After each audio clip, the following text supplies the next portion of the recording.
Hello दोस्तों, आपका मेरे यूट्यूब चैनल में स्वागत है। हम प्रीवियस वीडियो में 64 क्वेश्चन तक हम कर चुके थे। आज हम बात करते हैं सीमेंट की। हमारा फर्स्ट क्वेश्चन है the main ingredient of Portland cement are. दोस्तों, जो आपका जो पोर्टलैंड सीमेंट में होता है उसमें जो सबसे ज़्यादा मात्रा में कौन होता है? लाइम होता है, उसके बाद सिलिका होता है, उसके बाद एल्यूमिना होता है, फिर हमारा क्या होता है? कैल्शियम सल्फेट होता है, आयरन ऑक्साइड होता है, मैग्नीशिया होता है, सल्फर होता है, एनाल्कलीज होता है। तो इसमें जो हमारा जो मेन कंस्टिट्यूएंट होता है वो क्या होता है? लाइम एंड सिलिका होता है। तो हमारा ऑप्शन कौन हो गया दोस्तों? ए नंबर हो गया। नेक्स्ट क्वेश्चन देखते हैं। The constituent of cement which is responsible for all undesirable properties of cement. तो हम देखते हैं कि हमारा जो डाई कैल्शियम सिलिकेट है, जिसको हम बोलते हैं क्या है हमारा? C2S है। तो C2S क्या होता है दोस्तों? ये जो होता है इसका जो रिएक्शन होता है अबाउट 1 ईयर में होता है। और ये क्या देता है दोस्तों? ये हमारा अल्टीमेट स्ट्रेंथ देता है। लेकिन हमारा पूछ रहा है कि अनडिजायरेबल प्रॉपर्टी, तो ये तो अच्छा चीज़ है। दूसरा आपका ट्राई कैल्शियम सिलिकेट, तो ये हमारा क्या होगा? C3S। तो दोस्तों, जब हम क्या करते हैं, सीमेंट का जो भी हम पेस्ट बनाते हैं, तो वो जो सीमेंट का हम जो भी अपने कंस्ट्रक्शन में यूज करते हैं, तो जो आपका जो इनिशियल जो स्ट्रेंथ देता है, तो आपका इनिशियल स्ट्रेंथ देने के लिए आपका कौन रिस्पॉन्सिबल होता है दोस्तों? C3S रिस्पॉन्सिबल होता है। तो जब C3S रिस्पॉन्सिबल होता है और ये जो रिएक्शन करता है, ये कितने दिन में रिएक्शन करता है? ये हमारा within a week reaction करता है। ये मोस्ट ऑफ द जो इसका जो बेनिफिट होता है हमारा विद इन अ वीक मिलता है। तो दोस्तों, ये भी स्ट्रेंथ दिया, तो ये तो हमारा अनडिजायरेबल हो नहीं सकता। थर्ड नंबर है ट्राई कैल्शियम एल्यूमिनेट। तो दोस्तों, हमारा जो ट्राई कैल्शियम एल्यूमिनेट है, हमारा C3A है, ये क्या करता है? हमारा जो सीमेंट होता है उसमें इनिशियल सेटिंग देता है। इनिशियल सेटिंग जो आपका जो फिनोमेना होता है किसके कारण होता है दोस्तों? ट्राई कैल्शियम एल्यूमिनेट से होता है। और जो आपका जो इनिशियल जो हार्डनिंग होगा, जो स्ट्रेंथ गेन होता है, वो आपका किससे होता है? C3S से होता है। दोस्तों, ये तो इनिशियल आपका सेटिंग देता है, लेकिन इससे क्या होता है? ये क्या अनडिजायरेबल कंपोनेंट है। ये क्या करता है दोस्तों? इसके कारण हमारा क्या होता है, इसमें सल्फर जो अटैक होता है उसका पोलरिटी ज़्यादा हो जाता है, क्योंकि क्या करता है? इट्रिंगेट का फॉर्मेशन करता है, जिससे आपका क्या होता है? जो वॉल्यूम होता है बहुत ज़्यादा बढ़ जाता है। और हमारा जो कंक्रीट या जो सीमेंट होता है वो क्या होता है? हमारा डिटोरेट हो जाता है। उसके साथ साथ आपका टेट्रा कैल्शियम एल्यूमिनेट है, इसका भी कोई सीमेंटिंग प्रॉपर्टी नहीं है, बट ये हमारे सीमेंट में प्रेजेंट होता है। और ये भी क्या होता है? अनडिजायरेबल कंपोनेंट है। बट दोस्तों, जो आपका ट्राई कैल्शियम एल्यूमिनेट होता है वो ज़्यादा इफेक्ट डालता है हमारे सीमेंट में। तो हमारा जो अप्रोप्रिएट आंसर कौन हो जाएगा दोस्तों? Tricalcium aluminate. Next question देखते हैं। Le Chatelier device is use for determining the. जब दोस्तों हम क्या करते हैं, जो सीमेंट का लैब टेस्टिंग करते हैं, जब हम सीमेंट का लैब टेस्टिंग करते हैं तो हम डिफरेंट डिफरेंट टेस्ट करते हैं। तो पहला हम बात करते हैं फाइननेस टेस्ट का। जब हम फाइननेस टेस्ट करते हैं तो हम किससे करते हैं? सीप से करते हैं, और एयर परमिएबिलिटी जिसको हम कहते हैं नर्स एंड ब्लेंस मेथड। दूसरा हम बात करते हैं कंसिस्टेंसी टेस्ट का। तो जो आपका कंसिस्टेंसी टेस्ट हो गया, इनिशियल सेटिंग टाइम हो गया, फाइनल सेटिंग टाइम हो गया, इसका जो हम टेस्ट करते हैं बिकार्ट एपरेटस से करते हैं। फिर दोस्तों, हम जब साउंडनेस टेस्ट करते हैं तो हम करते हैं लीच एटर्लियज एपरेटस से, जो वो फ्री लाइम का टेस्टिंग करता है। और दूसरा हम बात करते हैं ऑटोक्लेव टेस्टिंग का। अगर हम स्ट्रेंथ टेस्ट करते हैं तो इसके लिए हम क्यूब ब्लॉक लेते हैं, जो या तो 70.6 mm का होता है या तो 76 mm का होता है। अगर हम टेस्ट करते हैं स्पेसिफिक ग्रेविटी का, तो ये जो स्पेसिफिक ग्रेविटी का टेस्ट करते हैं लीच एटर्लियस फ्लास्क के द्वारा करते हैं। तो हमारा जो ऑप्शन है क्या? लीच एटर्लियस डिवाइस से हम क्या चीज़ का डिटरमाइन करते हैं दोस्तों? Soundness test, soundness of cement. The main constituent of cement which is responsible for initial setting of cement. तो अभी हम पिछला क्वेश्चन में बात किए थे, कौन हो जाएगा दोस्तों? हमारा हो जाएगा ट्राई कैल्शियम एल्यूमिनेट यानी C3A। C number. The initial setting time for ordinary Portland cement as per IS specification should not be less than. जब हम बात करते हैं इनिशियल सेटिंग टाइम में, मतलब हमारा क्या हो गया, जब हम सेटिंग टाइम से बात करते हैं तो इतनी टाइम में, जो भी टाइम आएगा इनिशियल सेटिंग, इतने टाइम के बाद हम क्या कर सकते हैं, उसको एक फॉर्म से दूसरे फॉर्म में हम नहीं बदल सकते हैं। मतलब एक बार हम उसको किसी शेप में डाल दिए हैं तो दूसरा शेप में हम नहीं बदल सकते हैं, तो हम बोल देंगे कि जो हमारा सीमेंट हो गया, क्या हो गया, सेट हो गया।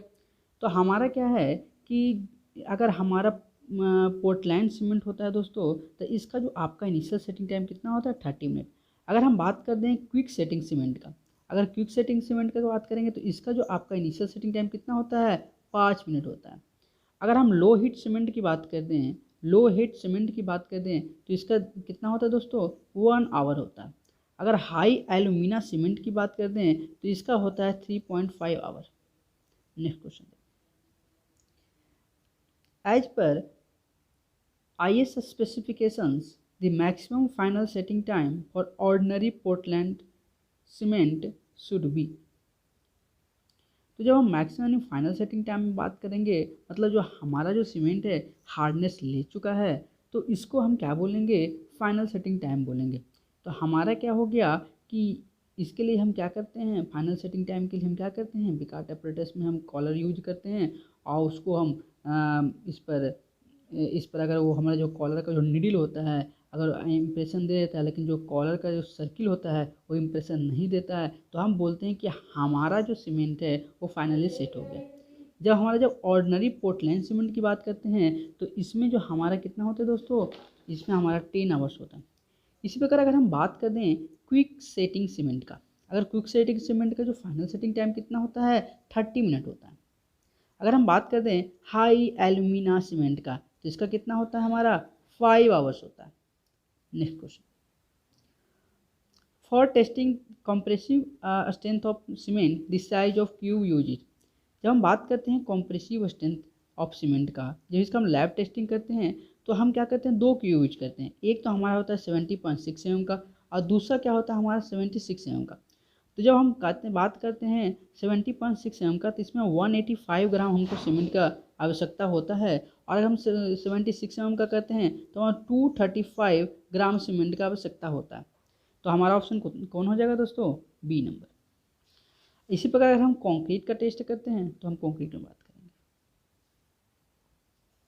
The normal consistency of ordinary Portland cement is. तो दोस्तों इसको आप याद कर लो, जो नॉर्मल कंसिस्टेंसी होता है वो 30% होता है। मतलब हम क्या करेंगे, नॉर्मल कंसिस्टेंसी 30% हम वाटर का उपयोग करेंगे। Next question, early attainment of strength in rapid hardening cement is mainly due to. तो जो हमारा क्या था, अर्ली स्ट्रेंथ, मतलब स्ट्रेंथ पहले चाहिए। जब हम अर्ली स्ट्रेंथ की बात करते हैं तो इसके लिए हमको क्या चाहिए होता है, तो जिप्सम किसके लिए रिस्पॉन्सिबल होता है, हमारा जिप्सम क्या होता है कि ये सेटिंग टाइम को इंक्रीज कर देता है, मतलब उसका जो रिएक्शन होता है उसको स्लो डाउन कर देता है, तो ये तो होगा नहीं। दूसरा बात करते हैं कि हमारा क्या होता है कि अर्ली स्ट्रेंथ चाहिए ना, मतलब हमको रिएक्शन रैपिड होना चाहिए ना, तभी तो हमको अर्ली स्ट्रेंथ मिलेगा, अर्ली हार्डनिंग मिलेगा। दूसरा हम बात करते हैं फाइनल ग्राइंडिंग का। तो फाइनल ग्राइंडिंग में क्या करते हैं दोस्तों कि जो हमारा जो सीमेंट होता है उसको हम फाइनल ग्राइंडिंग कर देते हैं, मतलब उसको पीस देते हैं। तो इससे क्या होता है, हमारा जो सरफेस एरिया होता है वो क्या होता है, ज़्यादा हो जाता है। जब जितना ज़्यादा सरफेस एरिया होगा, और जब हम रिएक्शन की बात करते हैं तो जब वाटर के कॉन्टेक्ट में आएगा तो हमारा क्या होता है, रिएक्शन स्टार्ट हो जाएगा, सीमेंट का हाइड्रेशन स्टार्ट हो जाएगा। तो सीमेंट का हाइड्रेशन स्टार्ट होगा तो ज़्यादा हाइड्रेशन कब होगा, जब फाइनल ग्राइंडिंग होगा। अब जब ज़्यादा हाइड्रेशन होगा तो हमारा जो स्ट्रेंथ गेन क्या होगा, ज़्यादा होगा। तो हमारा फाइनल ग्राइंडिंग सही बात है। लेकिन दोस्तों हमारा ट्राई कैल्शियम सिलिकेट ये भी हमारा क्या देता है, अर्ली स्ट्रेंथ ही देता है। और इसका भी अमाउंट अगर बढ़ाएंगे दोस्तों तो क्या होगा, हमारा जो क्या होगा, जो रैपिड हार्डनिंग होगा। लेकिन दोस्तों अगर ये दोनों में बात किया जाए तो जो ज़्यादा जो इसके लिए इन्फ्लुएंसिंग जो फैक्टर होता है तो हमारा कौन होता है, फाइनल ग्राइंडिंग होता है। तो हमारा मोस्ट अप्रोप्रिएट कौन हो जाएगा, बी नंबर हो जाएगा। फिर अगला है इसमें ट्राई कैल्शियम एल्यूमिनेट। तो दोस्तों ये तो क्या कर देता था, इनिशियल सेटिंग होता था। तो सेटिंग और हार्डनिंग अलग चीज़ है दोस्तों, उसमें आप कंफ्यूज मत होना। सेटिंग में क्या हो गया कि हम एक फॉर्म से दूसरे फॉर्म में नहीं बदल सकते हैं, लेकिन हार्डनिंग में क्या हुआ कि उसमें हमारा लोड लेने की कैपेसिटी आ गई है। दोस्तों नेक्स्ट क्वेश्चन बात करते हैं, after storage the strength of cement. तो दोस्तों जब हम स्टोर करते हैं तो इसका जो सीमेंट का जो स्ट्रेंथ होता है वो क्या होता है, डिक्रीज होता है। नेक्स्ट क्वेश्चन बात करते हैं, according to IS specification the compressive strength of ordinary Portland cement after 3 days should not be less than। तो दोस्तों अगर हम बात करते हैं कि सीमेंट का, जब हम सीमेंट का टेस्टिंग करते हैं तो कितने कितने दिन, वो 3 दिन पर करते हैं, 7 डेज पर करते हैं एंड 28 डेज पर करते हैं। तो हमारा जो कोड बोलता है कि अगर 3 डेज पर अगर बात करते हैं आप, एट 3 डेज की बात करते हो, तो इस पर जो आपका जो कॉम्प्रेसिव स्ट्रेंथ होना चाहिए वो नेवर लेस देन 11.5 न्यूटन पर एम स्क्वायर होना चाहिए। मतलब हम बोल दे दोस्तों, या तो हम बोल दे greater than equal to 11.5 newton पर एम स्क्वायर होगा। दूसरा हम बात कर दें एट 7 डेज पर हम बात कर देंगे तो हमारा इस पर कितना हो चाहिए, नेवर लेस देन 17.5 न्यूटन पर एम स्क्वायर होगा। दोस्तों अगर हम बात कर दें कि अगर 7 डेज पर मतलब greater than and equal to 17.5 newton पर एम स्क्वायर, तो हमको कितने दिन पर पूछा है दोस्तों, हमको पूछा है 3 डेज पर। तो 3 डेज पर कितना हो जाएगा, 11.5। तो ये तो हम बात किए कंप्रेसिव स्ट्रेंथ का। अगर हम टेंसाइल स्ट्रेंथ की बात करते हैं तो टेंसाइल स्ट्रेंथ पर हम जो 3 डेज पर बात करते हैं तो 3 डेज पर हमारा आ जाता है 2 न्यूटन पर एम स्क्वायर। इससे आपका कम नहीं होना चाहिए। और जो 7 डेज पर आता है वो आता है 2.5 न्यूटन पर एम स्क्वायर। तो इससे आपका कम नहीं होना चाहिए। दोस्तों नेक्स्ट देखते हैं question, addition of pozzolana to ordinary Portland cement increases. जब दोस्तों हम पोजोलोना डाल देते हैं जब हम ऑर्डिनरी पोर्टलैंड सीमेंट में, तो हमारा क्या होता है, तो सबसे पहले क्या करते हैं कि ऑर्डिनरी पोर्टलैंड सीमेंट में जब हम पोजोलोना डालते हैं मतलब कुछ सीमेंट के अमाउंट को हम निकालते हैं, और हमारा जो पोजोलोना होता है वो क्या होता है, बहुत ही सस्ता आता है, और उसको मिला देते हैं। तो इससे हमारा क्या होता है, तो पहला इकोनॉमी हो गया, मतलब हमारा क्या हो गया कि हम अपने सीमेंट का दाम को कमा दिए। दूसरा क्या करता है, परमेबिलिटी को ये क्या करता है, डिक्रीज करता है, मतलब इम्प्रूवमेंट लगा देता है। क्यों करता है, क्योंकि जो सॉल्यूबल CaOH टॉयस होता है मतलब कैल्शियम हाइड्रोक्साइड होता है, वो इनसॉल्यूबल सीमेंटियस प्रोडक्ट्स में कन्वर्ट हो जाता है, जिसके कारण क्या होता है कि इसका परमेबिलिटी क्या होता है, डिक्रीज हो जाता है। और इस हेंस हम बोल सकते हैं कि इसका ड्यूरेबिलिटी होगा, मतलब इसका टिकाऊपन ज़्यादा हो जाता है। अगला इसमें बात करते हैं कि इसमें क्या होता है कि हम क्या डाल दिए हैं, पोजोलोना डाल दिए हैं, तो ये क्या करता है, लेस हीट ऑफ हाइड्रेशन देता है, और इसका जो आपका रेट ऑफ जो हाइड्रेशन होता है वो भी लो होता है। फिर क्या करता है, ये क्या करता है, पोर साइज डिस्ट्रीब्यूशन को इम्प्रूव करता है, और माइक्रो क्रैक को डेवलप होने नहीं देता है। फिर ये क्या करता है कि इसमें एक चीज़ दिक्कत है कि अगर आपका रिएक्शन स्लो होता है तो आपका क्या होता है, डेवलपमेंट ऑफ स्ट्रेंथ भी क्या हो जाएगा, स्लो होगा। फिर ये क्या करता है, जो आपका जो कंक्रीट है वो आपका कोरोजन का जो रेसिस्टेंस होता है उसको क्या करता है, कमा देता है। और इसका यूज करने से हमारा क्या होता है, सेटिंग टाइम क्या हो, ज़्यादा हो जाएगा। क्यों ज़्यादा हो जाएगा, क्योंकि जो आपका पोजोलोना जो होगा आपका रिएक्शन को क्या कर देगा, कम स्लो डाउन कर देगा। इसके कारण क्या होगा, सेटिंग टाइम क्या हो जाएगा, लॉन्गर हो जाएगा, मतलब ज़्यादा देर में रिएक्शन होगा। और जो आपका जो श्रिंकेज होता है वो तो डायरेक्टली इस पर इफेक्ट नहीं डालता है, लेकिन इनडायरेक्टली हमारा क्या होता है, श्रिंकेज को क्या करता है, ये इंक्रीज कर देता है, श्रिंकेज को हमको इंक्रीज कर देता है। तो हमारा ऑप्शन कौन हो जाएगा, B number. Next question, gypsum consist of. तो जिप्सम का जब हम फार्मूला देखते हैं तो क्या होता है, CaSO4 2H2। तो हमारा कौन क्या क्या इसमें लिया, CaSO4 NH2। Next question, for testing compressive and tensile strength of cement, the cement mortar is made by mixing cement and standard sand in the portion of 1:3। B number, इसको आप याद कर लो।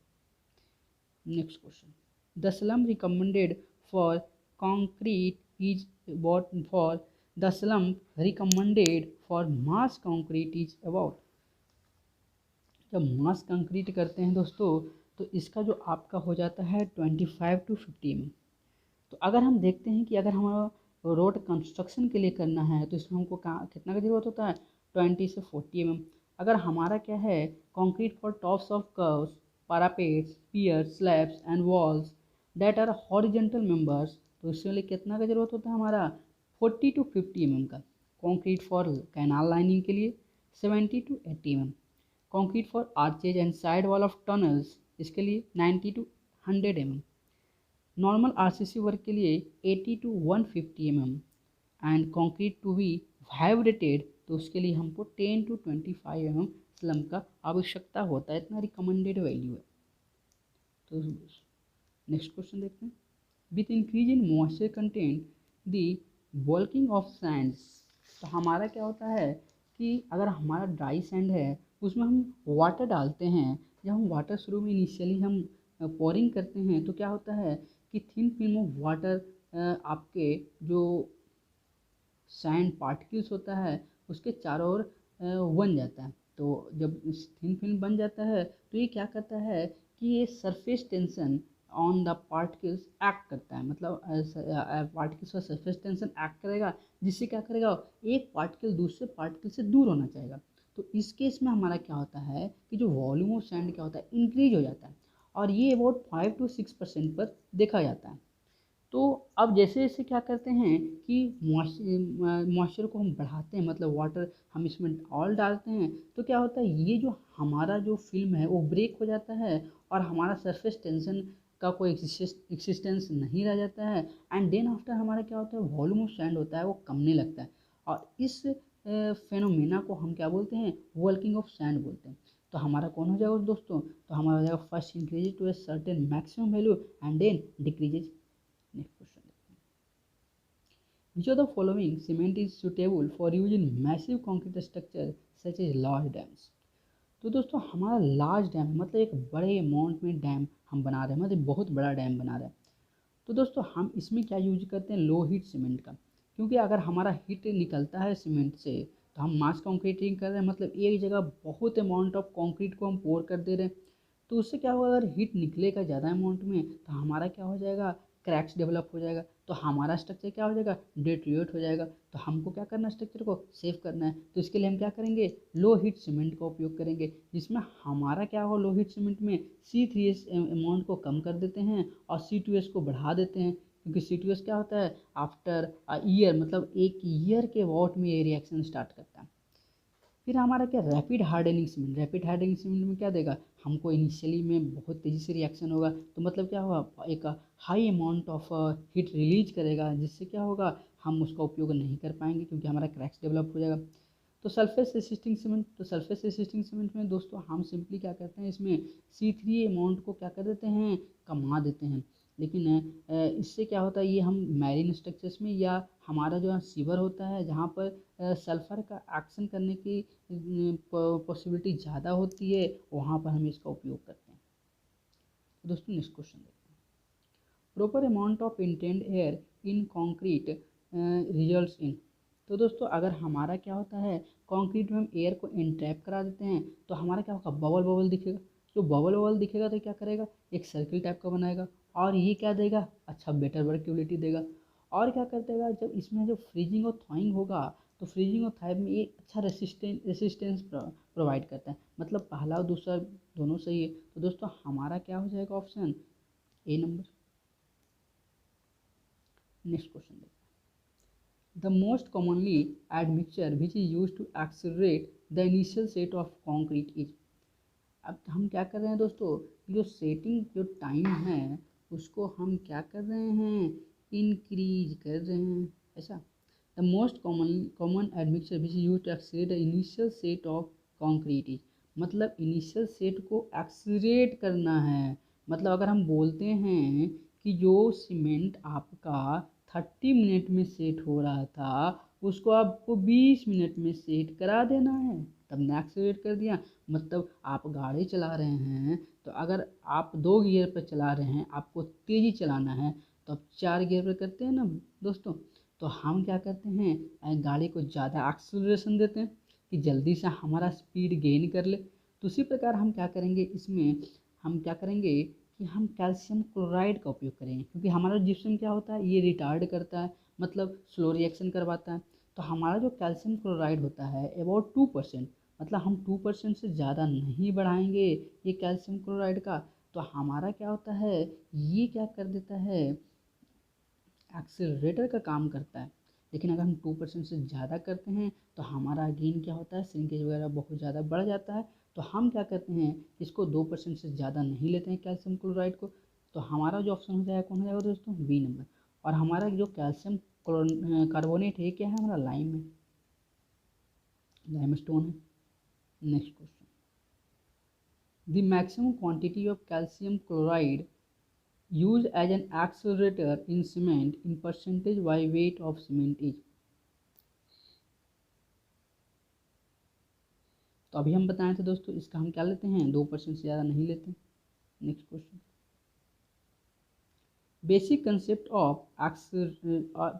Concept of retarder in concrete is. तो retarder का क्या काम होता है दोस्तों, ये क्या करें, रिटार्डर मतलब आपका जो रिएक्शन हो रहा है, जो हाइड्रेशन हो रहा है, उसको स्लो डाउन करना है, मतलब धीरे करना है। मतलब अभी जो हमारा 30 मिनट में हमारा जो भी सीमेंट था वो सेट हो रहा था, उसको हमको 40 मिनट कर देना है, कुछ ऐसा। तो इसके लिए हम उपयोग क्या करते हैं, तो हम क्या करेंगे कि रिटार्ड करेंगे। मतलब हमारा क्या हो जाएगा, to increase initial setting time, पहले 30 मिनट था तो हमारा क्या हो गया 40 मिनट। नहीं, next question, which of the following cement contain maximum percentage of dicalcium silicate. तो डाइकैल्शियम सिलिकेट मतलब C2S, नहीं, C2S ज़्यादा होना चाहिए। तो C2S ज़्यादा होना चाहिए, नहीं, जब C2S ज़्यादा होगा मतलब अल्टीमेट स्ट्रेंथ ज़्यादा होगा। तो इसके लिए हमारा कौन होता है, लो हीट सीमेंट। क्योंकि हमारा क्या होता है, अगर रैपिड हार्डनिंग सीमेंट में देखते हैं तो हमको क्या करता है, रैपिडली मतलब तेज़ी से हार्ड होना चाहिए। और जो तेज़ी से हार्ड जो इनिशियली में कौन देता है, C3S देता है। तो इसमें हम क्या करेंगे, C3S के अमाउंट को बढ़ाएंगे तो C2S के अमाउंट को क्या कर देंगे, घटा देंगे। और सल्फेट एसिडिक सीमेंट में तो हम बात कर देते हैं C3A से। इसमें हम क्या करते हैं, C3A के अमाउंट को क्या कर देते हैं, कमा देते हैं। तो हमारा जो ऑप्शन हो जाएगा कौन हो जाएगा, B number. Next question, the most commonly use retarder in cement. अभी तो बात किए थे कि रिटार्डर हम किसको कहते हैं। तो इसमें हम क्या, अभी हम पिछला क्वेश्चन में देखे थे कैल्शियम क्लोराइड क्या करता था, एक्सेलरेट करता था। और कैल्शियम कार्बोनेट क्या है हमारा, तो लाइमस्टोन है। तो हमारा जो ऑप्शन है जिप्सम है, ये क्या करता है, रिटार्डर की तरह काम करता है। ये क्या करता है, इनिशियल सेटिंग टाइम को क्या कर देता है, बढ़ा देता है। नेक्स्ट क्वेश्चन, तो दोस्तों हमने यहाँ पर सीमेंट के हमने 87 क्वेश्चन। तो दोस्तों अगर आपको मेरा वीडियो अच्छा लगता है तो please like, share and subscribe ज़रूर करें। Thank you.